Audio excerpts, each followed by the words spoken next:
तो अंतरात्मा है कैसा प्रस्तुत ओळखा नामासा, नाना प्रकारेंचा तमासा येथेच आहे श्रीराम। तो कळतो परी दिसेना, प्रचित येते तरी भासेना, शरीरी असे परी वसेना, एके ठाई श्रीराम। तीक्ष्णपणे गगनी भरे, सरोवर देखताच पसरे, पदार्थ लक्षून उरे चहूकडे श्रीराम। जैसा पदार्थ दृष्टीस दिसतो, तो त्या सारिखाच होतो, वायोहुनी विशेषतो चंचल विषयी श्रीराम।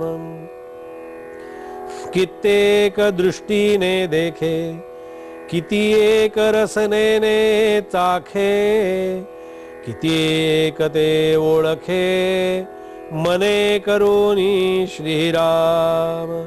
श्रोते बैसोन शब्द ऐकतो, घ्राणेंद्रिये वास घेतो, त्वचेंद्रिये जाणतो शीतोष्णादिक श्रीराम। ऐशा जाणे अंतरकळा, सकळा मध्ये परी निराळा, पाहता त्याची अगाध लीळा, तोची जाणे श्रीराम। तो पुरुष ना सुंदरी, बाळ तारुण्यना कुमारी, नपुसकाचा देहधारी, परी नपुसक नहे श्रीराम। तो चालवी सकळ देहासी, करून करता म्हणती त्यासी, तो क्षेत्रज्ञ क्षेत्रवासी, देही कूटस्थ बोली दे श्रीराम। द्वाविमो पुरुषो लोके, क्षरश्चाक्षर एव च, क्षरः सर्वाणि भूतानि, कूटस्थोऽक्षर उच्यते। दोन्ही पुरुष लोकी असती, क्षराक्षर बोली जेती, सर्वभूते क्षर म्हणती, अक्षर कूटस्थ बोली दे श्रीराम।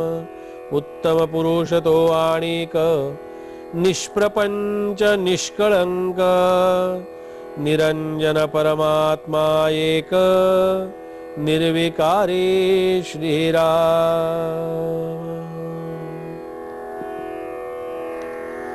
ब्रह्माचं मूळ मायेचं वर्णन, चंचल मायेचं वर्णन करून झाल्यानंतर समर्थ या ठिकाणी अंतरात्म्याचं वर्णन आपल्या समोर ठेवतायत। तो अंतरात्मा कसा आहे?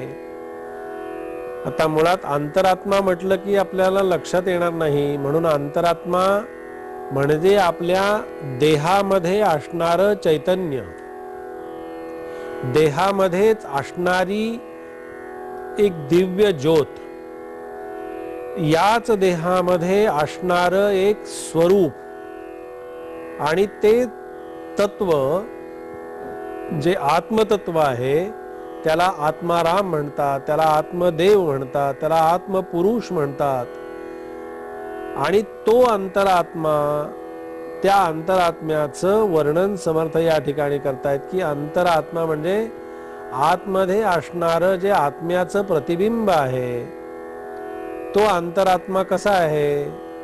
तर असा हा अंतरात्मा नेमका कशा प्रकारचा असतो याचं एक कुतूहल असतं सर्वांच्या मनामध्ये, की तो अंतरात्मा कसा असतो त्याची थोडीशी ओळख करून समर्थ या ठिकाणी देतात।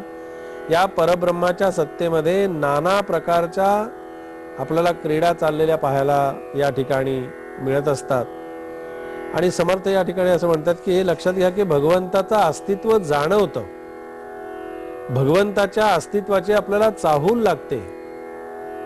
कधी कधी तर असे वेगवेगळ्या प्रकारचे अनुभव येत असतात, कधी सुगंध येतो, कधी तो प्रकाशमान असणारा परमात्म्याचा प्रकाश कुठेतरी आपल्याला अशी दिव्य अशी छानपैकी झलक दाखवून जातो. जो प्रकाश आपल्याला जाणवतो किंवा दिसतो, तो प्रकाश म्हणजे त्या आत्म्याचं स्वरूप. आणि समर्थ तर त्यालाच परमेश्वर असं म्हणतात.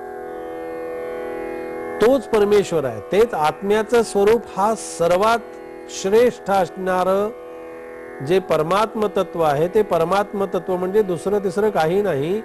आपल्या अंतरात्म्यामध्ये असणारी जी दिव्य ज्योत आत्म्याची, ते समर्थ या ठिकाणी प्रत्यक्ष भगवंताचं स्वरूप या ठिकाणी ते मानतात.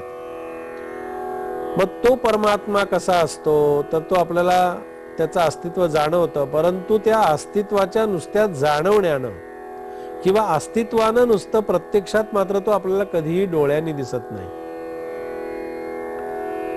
डोळ्यांनी तो कधी दिसतच नाही. त्याचं कारण असं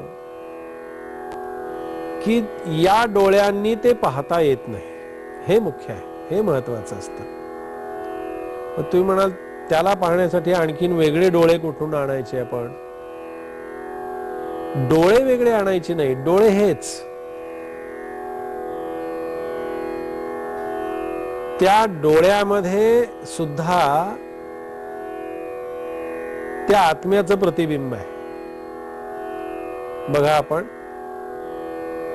की दोन्ही हातांनी डोळे घट्ट मिटून जरी आपण धरले, काही काही मित्रमंडळी एकमेकाची जेव्हा थोडीशी थट्टा मस्करी करतात आणि पाठीमागून येऊन त्याचे डोळे घट्ट धरतात. जाणीव बघा कशा प्रकारची असते. तोच विषय इथे आहे की कोणी डोळे माझे धरलेत किंवा डोळे माझे कोणी असे घट्ट दाबून धरलेत, हे मला न दिसता मी ओळखू शकतो. मी म्हणजे आपण सगळेच. कशावरून ओळखतो? तर एक तर त्या मित्राच्या हाताच्या स्पर्शाची जाणीव माझ्या अंतःकरणामध्ये आपल्या होते, आणि त्या अंतःकरणाच्या जाणीवेतून, त्या ज्ञानातून ती व्यक्ती कोण आहे हे मी ओळखतो. आणि दोन्ही डोळे जेव्हा दोन्ही हातांनी आपण बंद करतो, तेव्हा सुद्धा आपल्याला एक प्रकारचा प्रकाश जाणवत असतो, तो पाहायला मिळतो. आता डोळे मिटल्यानंतर प्रकाश दिसण्याचं काय कारण आहे? पण डोळे मिटल्यानंतरच तो प्रकाश खरा आपल्या समोर दिसतो. म्हणून त्याचं स्वरूप कसं आहे, त्याचं प्रतिबिंब जर पाहायचं असेल, त्याचं प्रतिबिंब जर अनुभवायचं असेल, त्याची प्रत्यक्षात अनुभूती जर घ्यायची असेल, तर त्याला आपल्याला डोळे मिटूनच पाहावं लागेल. आणि डोळे मिटून पाहणं, तुम्ही म्हणाल कसं शक्य आहे बुवा? आहे शक्य. हे मी सांगत नाही, ते समर्थांनी सांगितलंय की डोळे मिटून त्याला पाहायचं. याचा अर्थ असा की त्याच्या डोळ्यातल्या आंतरप्रकाशामध्ये आणि डोळ्यामध्ये असणाऱ्या त्या आत्मतत्वाच्या त्या दिव्य प्रकाशामध्ये आत्म्याचं प्रतिबिंब पाहायचं आहे. मग तो का या डोळ्यांनी दिसणार नाही? कारण हे डोळे एक अशा प्रकारचे ते कातडीमध्ये बसवलेले आहेत, चर्मामध्ये. आणि ते डोळे जे आहेत, या डोळ्यांना मर्यादा आहे. वयाच्या 40 पर्यंत डोळ्याला चष्मा लावावा लागत नाही, पण 40 नंतर मात्र मग डोळ्याला चष्मा, आपोआप चष्मा येतो. डोळ्याला चष्मा येणं म्हणजे ती यमाकडून आलेली पहिली सूचना असते. एकाने यमराजानं विचारलं की म्हणाल का हो, त्या मृत्यूची आम्हाला खूप म्हणाले भीती वाटते. आणि म्हणाले एकदम असं मृत्यू आमच्यावरती झडप घालतो आणि पटकन घेऊन जातो, तेव्हा आम्हाला तसं म्हणजे पटकन जायला लागू नये किंवा मृत्यूची भीती वाटू नये, यासाठी आम्ही काय करावं, काय काय केलं पाहिजे. तेव्हा यमराजांनी फार छान सांगितलं त्याला समजावून, की म्हणाले अरे बाबा तुझा समज आहे, आम्ही असं अचानक वगैरे काही घेऊन जात नसतो. आम्ही म्हणाले पहिल्यांदा ज्याला घेऊन जायचंय ना त्याला पहिल्यांदा आम्ही सूचना देतो, काही सूचना आमच्या असतात ठरलेल्या. त्यामुळे कुठल्या सूचना असतात, त्यामुळे पहिली सूचना असते आमची त्याला पाठवलेली की त्याच्या डोळ्याला 40शी चष्मा लागलेला असतो, ही आमची पहिली सूचना. पण म्हणाले माणूस त्याला दादच देत नाही हो. तो नंबरचा चष्मा करून घेतो, नाहीतर लेन्स बसवतो, नाहीतर आणखीन काही करतो, नवीन नवीन उपचार पद्धतीचा आणखीन काही त्याच्यावरती उपाय करतो. म्हणजे ती यमाकडून आलेली सूचना म्हणून तो स्वीकारतच नाही. एखाद्या डोळ्याला काहीतरी दुखापत झाली किंवा काही जर मोतीबिंदू वगैरे झाला तर लगेच ऑपरेशन करून टाकतो आणि तो डोळा लगेच पुन्हा कसा चांगला होईल. पण ती यमाची सूचना आहे हे तो लक्षात घेत नाही. दुसरी सूचना म्हणाले त्याचे केस पांढरे झालेले असतात. पण म्हणाले काय सांगावं, ही दुसरी सूचना सुद्धा म्हणाले तो असाच कचरा पेटीत टाकून देतो. पांढरे झालेले केस म्हणाले वेगवेगळं काहीतरी म्हणाले लावून त्याला तो केस काळे करतो. म्हणजे पुन्हा ती सूचना म्हणाले अशी धुडकावून लावतो. तिसरी सूचना म्हणाले आम्ही महत्वाची त्यांना देत असतो की त्याच्या म्हणाले 32चे 32 जे दात आहेत ते दात हळूहळू एक एक एक निकामी होतात, ते पडायला लागतात आणि तोंडामध्ये पूर्ण दात त्याचे निघून गेलेले असतात. पण म्हणाले हा तीही सूचना धुडकावून लावतो. 4 दात शिल्लक राहिले की त्यांनीच कसं तरी पुन्हा पुन्हा खाण्याचा प्रयत्न करतो म्हणाले आणि ते 4 दात एकदा काढून टाकतो आणि नवीन कवळी बसवतो. म्हणाला माझ्या सूचनेला काही अर्थच राहत नाही. अशा प्रकारानं माणूस काय करतो, त्या सगळ्या सूचना म्हणाले अशा धुडकावून लावतो. मी असं अचानक वगैरे कधी काही कोणाला घेऊन जात नाही. सांगण्याचं तात्पर्य असं की या सगळ्या गोष्टींचा म्हणजे कशाशी संबंध लावतात समर्थांना या ठिकाणी अपेक्षित असं आहे की जेव्हा मी त्या आत्म्याच्या चिंतनामध्ये असेल, मी देहाच्या चिंतनामध्ये असतो म्हणून मला मृत्यूची भीती वाटते. आपण जर आत्म्याच्या चिंतनामध्ये राहिलो तर आपल्याला कधीही मृत्यूचं भय वाटत नाही, कारण आत्म्याला मरणच नाहीये. आत्मा शाश्वत आहे, आत्मा सुखरूप आहे, आत्मा शांत आहे, आत्मा निश्चल आहे. आणि त्याचं वर्णन समर्थ या ठिकाणी आपल्या समोर ठेवतात की त्याच्या आत्मतत्वाच्या म्हणजे भगवंताच्या अस्तित्वाची जाणीव किंवा त्याचं प्रत्यक्ष दर्शन किंवा त्याची प्रत्यक्ष अनुभूती आपल्याला येत नाही, त्याच्या अस्तित्वाची प्रचिती येते, त्याच्या खणाखुणा आपल्याला अनुभवायला मिळतात, परंतु तो कधी दिसत नाही. म्हणून प्रत्येक जीवात तो नांदत असतो. इथे काय सांगायचं या वयामध्ये समर्थांना, तर प्रत्येक प्राणी मात्राच्या जीवामध्ये, प्रत्येक प्राणी मात्रामध्ये त्याचं अस्तित्व आपल्याला परिपूर्णतेने भरून उरलेलं पाहायला मिळतं. परंतु एका ठिकाणी फार काळ तो राहत नाही. एका क्षणात झटकन तो आकाशात भरारी मारतो. सरोवर पाहिल्यावर सरोवर त्या ठिकाणी सरोवरभर तो पसरलेला असतो. प्रत्येक पदार्थामध्ये व्यापून सुद्धा तो सर्वत्र भरलेला आहे. परमेश्वराची व्याप्ती कशा प्रकारची बघा, आपण निसर्ग पाहिल्यानंतर आपल्या लक्षात येईल.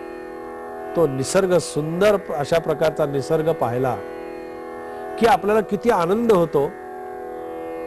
इथे अंतरात्म्याचं वर्णन समर्थ या ठिकाणी करतायत की तो अंतरात्मा कसा आहे, अंतरात्म्याचं स्वरूप कशा प्रकारचं आहे. त्या परमात्म्याचं स्वरूप आपल्याला फक्त आपल्याला मूर्तीमध्ये आपण पाहतो, देवाच्या त्या अशा प्रतिमामध्ये तो पाहतो. पण हा जो सज्जन हो निसर्ग आहे ना, ही निसर्गानं केलेली किमया जी आहे ती सुद्धा त्या परमेश्वराचंच रूप आहे. म्हणून अशा पुरुषाला, अशा तत्वाला समजावून घेऊन हे सगळं करावं. प्रत्येक प्राणीमात्रामध्ये तो आहे. प्रत्येक प्राणीमात्रामध्ये असणारं जे तत्व आहे त्या तत्वामध्ये तो समाविष्ट असतो. कुठलाही प्राणी घ्या, असा एकही प्राणी परमेश्वरानं जन्माला घातलेला नाही की ज्या प्राण्याचा काहीही उपयोग नाही. काही ना काहीतरी त्याचा उपयोग आहे. उपयोगाशिवाय एकही प्राण्याला त्यांनी जन्माला घातलेला नाही. त्यातले त्यात माणूसच असा आहे की त्या माणसाला स्वतःमध्ये असणाऱ्या गुणांची आणि स्वतःमध्ये असणाऱ्या त्या आत्मतत्वाची जाणीव त्याला असत नाही. ती काही ठिकाणी पशूंच्या मध्ये सुद्धा आपल्याला पाहायला मिळते. पण पशु सुद्धा इतके प्रामाणिकपणे ते सगळं सांभाळत असतात आणि त्याच अंतरात्म्याचं कर्तृत्व, त्याच अंतरात्म्याची एक अनुभूती कशा प्रकारची असते, त्याचं कार्य कशा प्रकारचं असतं, तेच समर्थांनी आपल्याला या समासाच्या माध्यमातून, या विचारांच्या माध्यमातून आपल्या समोर ठेवलेलं आहे. म्हणून उत्तम पुरुष तो आणिक निष्प्रपंच निष्कळंक निरंजन परमात्मा एक निर्विकारी. कुठल्याही विकारांमध्ये तो अडकलेला नाही, विकारांच्याही पलीकडे गेलेला आहे. निर्विकार स्थितीमध्ये असणारं जे परमात्म तत्व आहे त्याचं वर्णन समर्थ या ठिकाणी करतायत. आजच्या दासबोध चिंतनामध्ये आपण ते श्रवण केलं. उद्याच्या दासबोध चिंतनामध्ये समर्थ आपल्याला कोणता विषय आपल्या समोर ठेवणार आहेत ते आपण पाहू. जय जय रघुवीर समर्थ.